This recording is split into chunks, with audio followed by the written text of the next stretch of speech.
வணக்கம். எல்லாரும் எப்படி இருக்கீங்க? தேர்தல் பிரச்சாரம் பரபரப்பாக போயிட்டுருக்கு.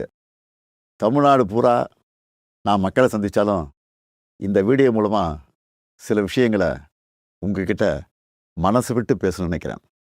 இன்னும் கொஞ்சம் நாளில் எலெக்ஷன். இந்த சமயத்தில் எனக்கு ஒரு விஷயம் மைண்டில் வருது. 2021 இதே மாதிரி ஒரு சட்டமன்ற தேர்தல்.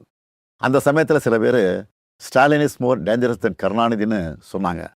கலைஞரோட என்னை எப்போவுமே ஒப்பிட முடியாது. அவரை நான் அப்பான்னு கூப்பிட்டதை விட தலைவர்னு கூப்பிட்டது தான் அதிகம். அப்படிப்பட்ட தலைவரை விட நான் மோர் டேஞ்சரஸ்னு அவங்க சொல்லும்போது எனக்கு ஒன்றே ஒன்று தான் தோணுச்சு. தமிழ்நாட்டை வஞ்சிக்க நினைக்கிறவங்களுக்கும் நம்மளோட வளர்ச்சியை தடுக்க நினைக்கிறவங்களுக்கும் நான் என்றைக்குமே டேஞ்சர் தான். இதில் தலைவர் கலைஞரை விட ஒரு படி மேலே இருக்கேன்னா அது எனக்கு பெருமை தானே. ஏன்னா இதெல்லாம் நம்ம தமிழர்களுடைய பிளட்லேயே இருக்குது. என் மேலே நம்பிக்கை வச்சு நீங்கள் என்ன சிஎம் ஆக்கி 5 வருஷம் ஆச்சு.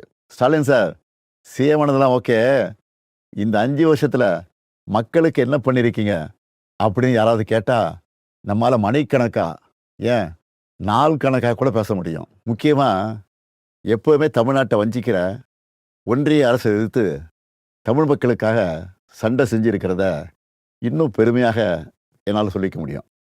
சமூக நீதியுடன் கூடிய வளர்ச்சிங்கிறது தான் நம்முடைய முதன்மையான குறிக்கோள்.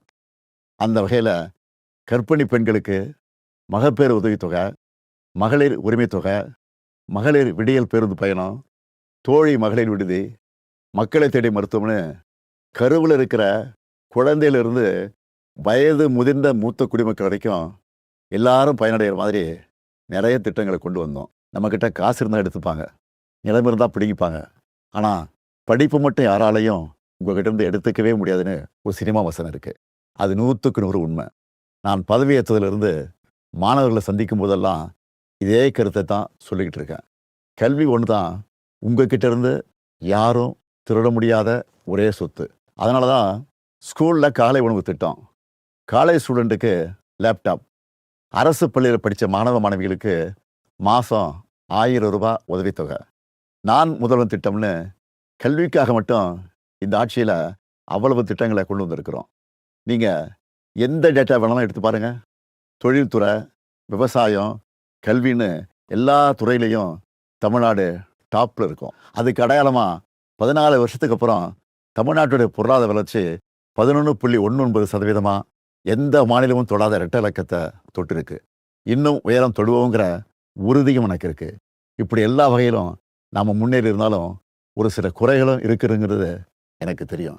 ஏன்னா நம்மளுடைய ஆட்சியை பற்றின விமர்சனம், ஃபீட்பேக் எல்லாத்தையும் காது கொடுத்து கேட்குறவன் தான். குறைகளாக சொல்லப்பட்ட சில விஷயங்களை கூட நாம் மற்ற மாநிலங்களை கம்பேர் பண்ணும்போது ரொம்பவே பெட்டராக தான் இருக்கும்.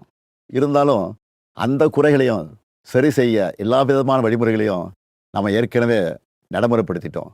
அதோட விளைவுகளை இன்னும் கொஞ்ச நாளில் நம்ம பார்ப்போம். உங்கள் எல்லாருக்கும் தெரியும், போன வாரம் ஒன்றிய அரசு டீலிமிட்டேஷன்னு ஒரு மசோதா கொண்டு வந்தாங்க.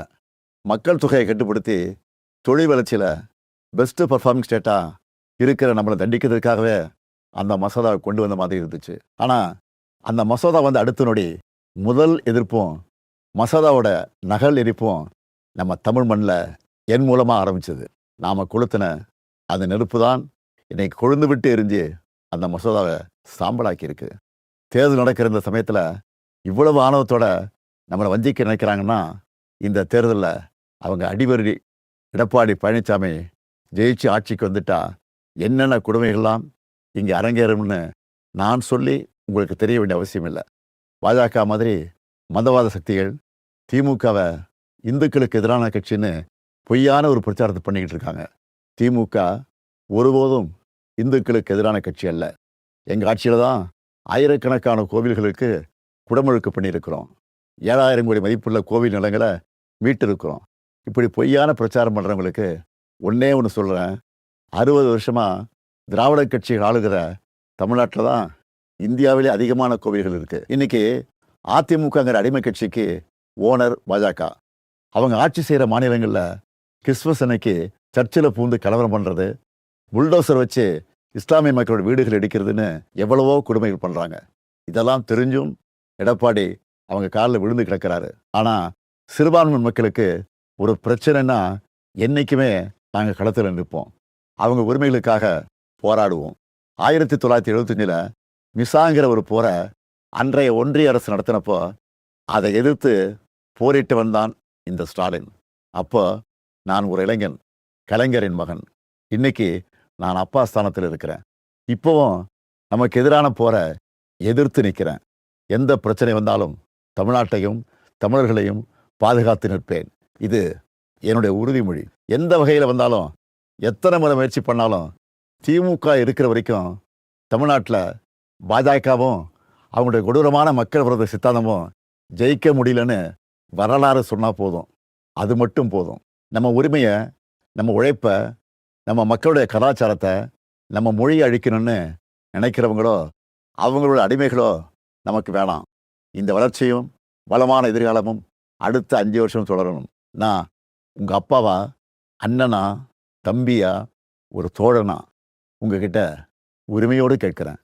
மீண்டும் இந்த நல்லாட்சி தொடர உதயசூரியன் சின்னத்திலும் எங்களது மதச்சார்பற்ற முற்போக்கு கூட்டணி கட்சியின் சின்னத்திலும் வாக்களித்து வெற்றி பெற செய்யுங்க. நன்றி. வெல்வோம் ஒன்றாக.